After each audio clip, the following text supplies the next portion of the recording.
Benvinguts de nou al podcast Les Pedres Parlen.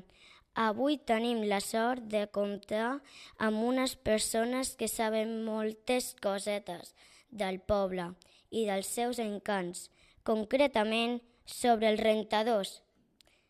Aquests experts són els alumnes de cicle mitjà de l'Escola Mare de Déu de la Roca de Mont-roig. Gràcies per venir.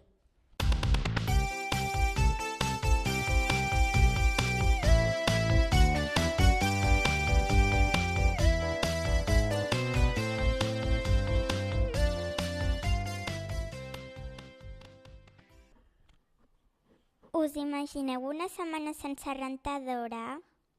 Us imagineu no poder rentar la roba a casa? Com ho feien les nostres àvies? Perquè ja sabeu que tot això de les feines de casa les feien les dones, no? Sort que el temps ha canviat i ha millorat en molts aspectes.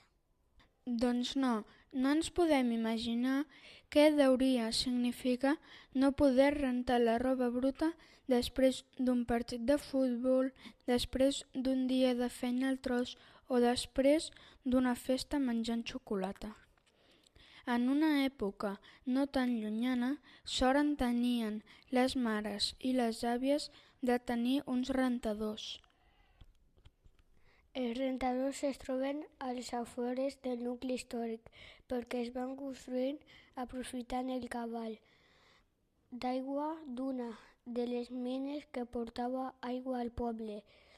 L'aigua venia del barranc de la mina de les Nines, un barranc en desús, però on avui ja no baixa aigua.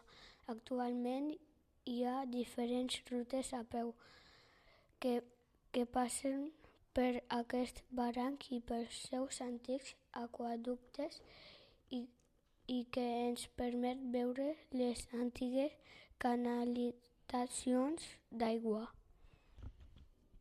Les dones baixaven fins a rentadors, carregades amb les seves panedes de roba bruta i el sabó i els espais dels rentadors eren un espai de trobada on les veïnes passaven l'estona rentant la roba i xerrant entre elles.